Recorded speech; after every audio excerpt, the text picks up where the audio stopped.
Hey guys, hello and welcome HTML সিরিজের আরো একটি পার্টে আপনাকে স্বাগতম। আমরা ফর্ম নিয়ে কাজ করছিলাম। এই পর্বে আমরা ফর্মের বিভিন্ন টাইপের ডাটা কালেক্ট করা নিয়ে দেখছিলাম।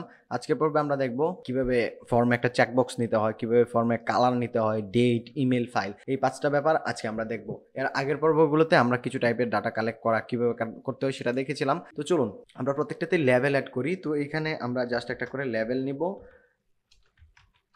লেভেল নিচ্ছি চেকবক্সের জন্য। এইখানে আমরা বিভিন্ন টাইপের চেকবক্স দেখি যে চেকবক্সে ক্লিক করতে হয়। এটার মানে হচ্ছে আমরা অনেক সময় আমরা দেখে থাকি যে ফেসবুক বা অন্যান্য যে ওয়েবসাইটগুলো রয়েছে সেখানে প্রাইভেসি পলিসি থাকে, টার্মস অ্যান্ড কন্ডিশন। যখন আমরা রেজিস্ট্রেশন করতে যাই তখন কিন্তু ওই চেকবক্সে ক্লিক করতে হয়। দ্যাটস মিন আমি ওই যে প্রাইভেসি পলিসি রয়েছে সেটাকে এগ্রি করছি, বা তাদের যে টার্মস অ্যান্ড কন্ডিশন রয়েছে সেগুলোর সাথে এগ্রি করছি। এই জন্য আমাদের চেকবক্স নেওয়া হয়ে থাকে। তাছাড়া আরও অন্যান্য কাজেও চেকবক্স ইউজ করা হয়ে থাকে। রিয়েল লাইফ প্রজেক্ট যখন করব তখন আমরা দেখতে পারবো। তো আপাতত এখানে লেভেল হিসেবে আমরা দিই চেকবক্স দিলাম। অ্যান্ড দেন এইখানে আমরা একটা নিব ফর। আপনারা জানেন ফর কেন নিতে হয়। আমি এটার নামও দিয়ে দিচ্ছি চেকবক্স। অ্যান্ড দেন হচ্ছে আমরা একটা ইনপুট নিব। ইনপুট আমরা এর আগেও ইনপুট নিয়েছি, ইনপুট টাইপ টেক্সট নিয়েছি। আমরা জাস্ট এইখানে ইনপুট নিব, ইনপুট শুরু করলাম। অ্যান্ড দেন এইখানে একটা অ্যাট্রিবিউট নিব আইডির মাধ্যমে এটা দিয়ে দিব চেকবক্স। তাহলে আমরা যখন এটাতে সিলেক্ট করব তখন এটা সিলেক্ট হবে। এটা যদিও প্রয়োজন নেই চেকবক্সের ক্ষেত্রে, এবং এটা টাইপ হবে, ইনপুট টাইপ হবে চেকবক্স। অ্যান্ড দেন আমরা সেভ দিব। সেভ দিয়ে আমরা যদি গিয়ে রিলোড দিই তাহলে দেখবো আমাদের চেকবক্সটা এখানে আসবে। দেখুন এখন কিন্তু চেকবক্স আসছে। এখানে ক্লিক করে আমরা সিলেক্ট করতে পারছি। এটা বিয়ের দিন নিচে নেওয়ার দরকার নেই, এটা জাস্ট আমি এভাবে রাখলাম, দিলাম চেকবক্স, এখানে ক্লিক করতে পারছি। তারপর আমাদের যেটা রয়েছে সেটা হচ্ছে কালার। বিভিন্ন সময় ওয়েবসাইট আমরা কালার সিলেক্ট করার প্রয়োজন পড়ে। আমি এইখানে কিছু বিয়ার দিয়ে নেই, 2টা বিয়ার দিয়ে নেই। ওকে, এন্ড দেন আমরা আরেকটা লেভেল নিব, এটা দিয়ে দিচ্ছি আমরা কালার। কালার দেওয়ার পর এইখান থেকে আমরা নিচে একটা ইনপুট নিব, ইনপুট, এটা টাইপ হবে কালার। এখানে আপাতত নেমটা আমাদের দেওয়ার প্রয়োজন নেই, ডেভেলপমেন্টের সময় নেমটা প্রয়োজন পড়ে। আপাতত নেমের প্রয়োজন নেই, কালার দিয়ে দিলাম, ইনপুট টাইপ কালার।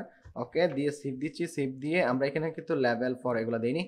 আপনারা জাস্ট এইভাবে দিয়ে যখন যাবেন তখন দেখবেন একটা কালার পিকার চলে আসবে। এইখান থেকে চাইলে আমরা বিভিন্ন রকমের কালার চুজ করতে পারবো। এখন কিন্তু কালার চুজ করা যাচ্ছে।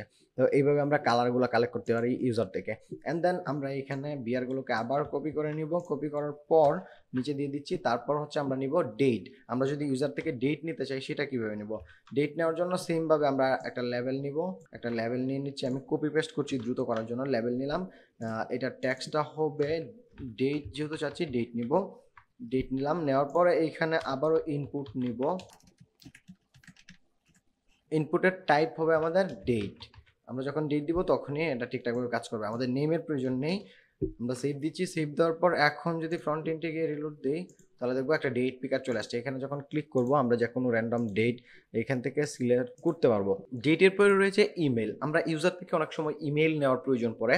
তো আমরা দেখি কিভাবে একটা ইমেল নিতে হয়। চলুন আমরা এইখান থেকে বিয়ারগুলোকে কপি করে নিচ্ছি। কপি করার পর এইখান থেকে একটা লেবেলও নিয়ে নিব। লেবেল হিসাবে এখানে আমরা দিয়ে দিচ্ছি ইমেল। ইমেল এটাতে দিয়ে দিলাম আমরা ফর ইমেল।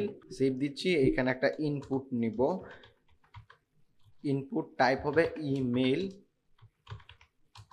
ইমেল এই জায়গায় আমরা আরেকটা কাজ করব। তার আগে আমরা একটু দেখে আসি যে আমরা এটা ঠিকঠাকভাবে কাজ করছি কিনা। আমরা যদি এখানে যাই, ইনপুট টাইপ ইমেল, এটা কিন্তু একটা টেক্সট এরিয়া বা টেক্সট ইনপুট টেক্সট যেরকম সেরকমই, বাট এখানে আপনি ইমেল ছাড়া অন্য কিছু দিতে পারবেন না। আপনি যখন দিবেন তখন একটা ইমেল, একটা ভ্যালিড ইমেল দিতে হবে। এখন আমি চাচ্ছি যখন কোনো ইউজার এই ফিল্ডগুলো ফিল করবে তখন সে এই ইমেলটা মাস্ট বি দিতেই হবে। এটা না দিয়ে সে ফর্মটা সাবমিট করতে পারবে না।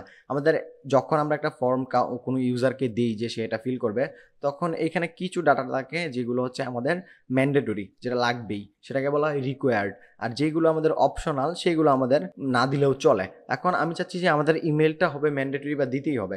সেক্ষেত্রে আমরা যেটা করব, এই ইনপুটের ভিতরে একটা অ্যাট্রিবিউট নিব রিকোয়ার্ড নামে। আমি যদি এটা রিকোয়ার্ড করে দিই, তারপর যদি এখানে যাই, তাহলে যখন কোনো ইউজার এখানে ইমেল না দিয়ে ফর্মটা সাবমিট করতে চাইবে তখন সেটা কিন্তু সাবমিট করতে পারবে না। তখন এটা দেখাবে যে দিস ফিল্ড ইজ রিকোয়ার্ড। তো এই হচ্ছে ব্যাপারে। এখানে আমরা ইনপুট বাটনটা দেইনি, সাবমিট বাটনটা দেইনি, যদিও এখন ফর্মটা ঠিকঠাকভাবে কাজ করবে না কারণ এটা ডেভেলপমেন্টের পার্ট, বাট ডিজাইনে আমরা যেগুলো করবো সেটা একটু দেখবো। তো আমরা ইনপুট নিয়েছিলাম এর আগে, ইনপুট টাইপ বাটন দিয়ে আমরা কিন্তু ইনপুট টাইপ বাটন নাই, ইনপুট টাইপ হবে সাবমিট। ইনপুট টাইপ সাবমিট দিয়ে কিন্তু আমরা অলরেডি কাজ করেছি এবং ভ্যালু হিসেবে আমরা দিতে পারি। এখানে আমরা আপাতত দিয়ে দিই সাবমিট দিয়ে দিই, তাহলেই হবে। তাহলে ফর্মটা কিন্তু সাবমিট করার যে অপশন সেটা চলে আসবে। দেখুন এখন কিন্তু ফর্ম সাবমিট করা যাবে। দেখুন এখানে যখন ফর্মটা আমি সাবমিট করতে যাচ্ছি দেখাচ্ছে please fill out this field, কারণ হচ্ছে এই ফিল্ডটাকে আমরা রিকোয়ার্ড করেছি, বাকিগুলোকে রিকোয়ার্ড করিনি, সেজন্য সেগুলোতে এরকম ওয়ার্নিং বা এরকম মেসেজ আসছে না। এটা জাভাস্ক্রিপ্ট দিয়ে আরও সুন্দরভাবে ভ্যালিডেশন করা যায়, বা ব্যাকএন্ডে যে ল্যাঙ্গুয়েজ আপনি ইউজ করবেন বা পরবর্তীতে ভ্যালিডেশন করা হবে, বা ডিজাইন পার্টে আমরা এরকম করতে পারি। যে অপশনগুলো রয়েছে সেগুলো আমরা জাস্ট এক্সপ্লোর করছি। তো আমরা মোটামুটি ইমেল দেখলাম, অ্যান্ড দেন হচ্ছে ফাইল, বিভিন্ন রকম ফাইল কিন্তু আমরা সাবমিট করি। পিডিএফ হতে পারে, এক্সেলের ফাইল হতে পারে, বা অন্যান্য অনেক টাইপের ফাইল রয়েছে, সেই ফাইলগুলো আমরা কিন্তু সাবমিট করতে পারি। তো সাবমিট করার জন্য ফাইলের জন্য যে ফিল্ডটা আমাদের রয়েছে, আমরা এখান থেকে এটাকে কপি করে নিব, পুরোটাকে নিয়ে নিচে দিয়ে দিচ্ছি। দেওয়ার পর এখানে লেভেলটা হবে আমাদের ফাইল, আমরা ফাইল দিয়ে দিচ্ছি।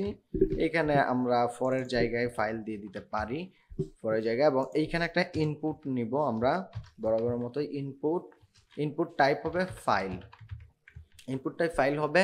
অ্যান্ড দেন হচ্ছে এইখান থেকে আমরা সেভ দিয়ে দিচ্ছি। সেভ দেওয়ার পর ফ্রন্ট এন্ডটিকে রিলোড করি, রিলোড করলে দেখবো এখন কিন্তু এখানে চুজ ফাইলের অপশন চলে আসবে।